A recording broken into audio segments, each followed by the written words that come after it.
Muitas vezes pensei em escrever para você para contar sobre meus problemas e minha interação com o mundo invisível, além de compartilhar meu pior sentimento. Hoje, finalmente, decido relatar uma história que aconteceu há alguns anos.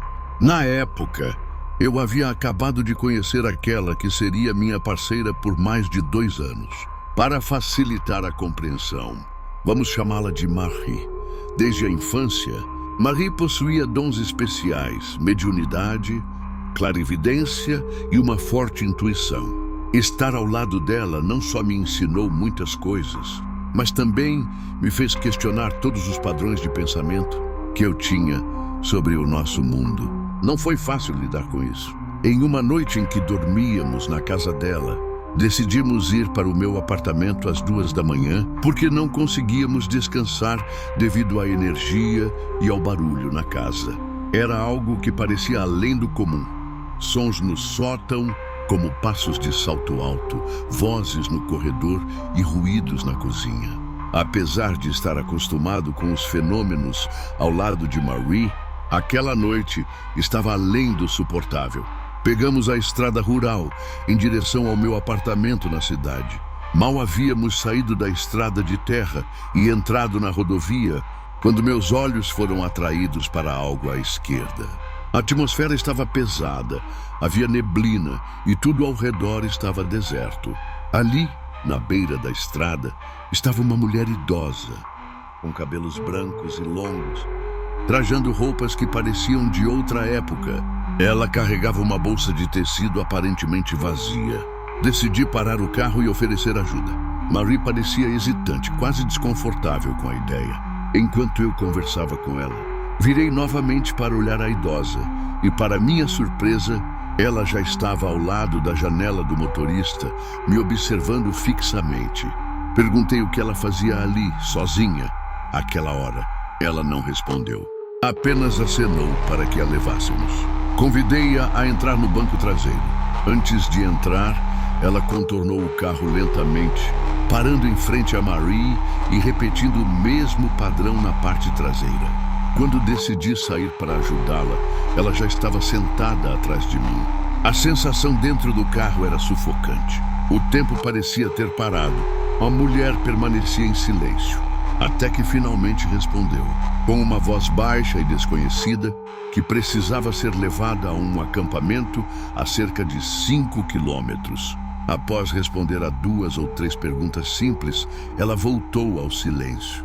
De repente, sem que pedíssemos, ela começou a recitar palavras em uma língua desconhecida. Parecia algo antigo, talvez latim, mas não exatamente. Sua voz grave ressoava como um encantamento. Marie estava visivelmente aterrorizada. Eu também sentia uma opressão inexplicável. Resolvi encerrar a viagem. Disse à idosa que não poderíamos deixá-la no acampamento e que precisaríamos deixá-la na beira da estrada. Ela não respondeu, mas quando parei o carro, levou um tempo até que ela saísse. Antes de desaparecer, repetiu o mesmo padrão. Parou na frente de Marie, depois na traseira do carro. Assim que partimos, olhei para trás e ela já não estava mais lá. Marie estava em choque, pálida e chorando. Disse que nada daquilo era normal. Ainda abalado, cheguei ao apartamento, mas nunca consegui esquecer a atmosfera daquela noite. Nos meses seguintes, tive 2 acidentes com o carro e, 1 ano depois, Marie terminou nosso relacionamento de forma abrupta. Mais tarde, conversando com moradores da região, descobri que outras pessoas já haviam encontrado uma mulher idosa parecida naquela mesma rodovia, mas ela sempre desaparecia. Desde então, prometi a mim mesmo buscar uma explicação para essa experiência, seja racional ou não. Sou um ex-segurança. Sempre me lembrarei desse momento estranho durante uma ronda em um hospital. Eu estava realizando minhas rondas que passavam pela unidade de terapia intensiva abandonada, já que esse departamento havia sido transferido para instalações mais novas. O clima do local Com os longos corredores desertos e os quartos alinhados em cada lado, era sombrio.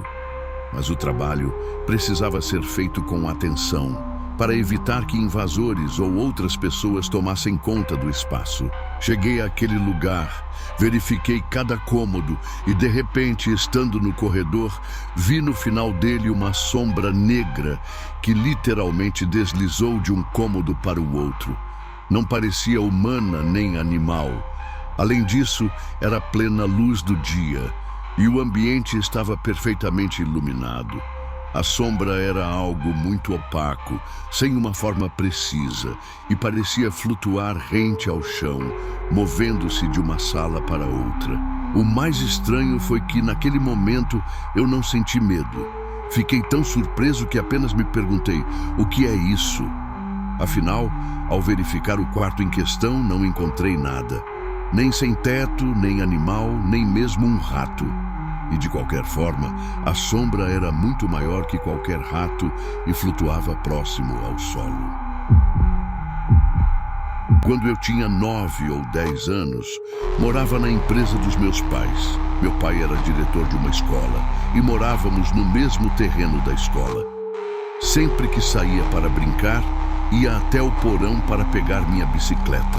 O lugar em si era um tanto assustador, pois consistia em um corredor longo e escuro com vários porões. Havia apenas um interruptor de luz, localizado no final do corredor. Então, muitas vezes, eu precisava atravessá-lo na escuridão total, iluminado apenas pela luz externa que entrava pelas frestas das portas. Isso já me deixava em um estado de alerta e um pouco assustado. O corredor era extremamente silencioso, o que só aumentava a atmosfera pesada. Certa vez, ao descer para pegar minha bicicleta por alguma razão inexplicável, decidi subir novamente as escadas para voltar para casa.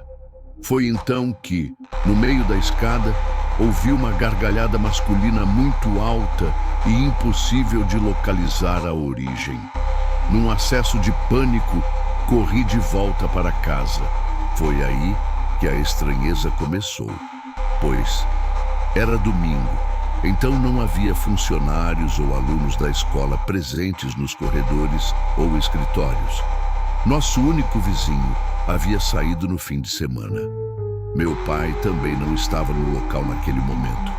Nunca consegui descobrir de onde vinha aquela risada, mas uma coisa é certa: não havia ninguém no prédio para rir tão alto e tão perto de onde eu estava.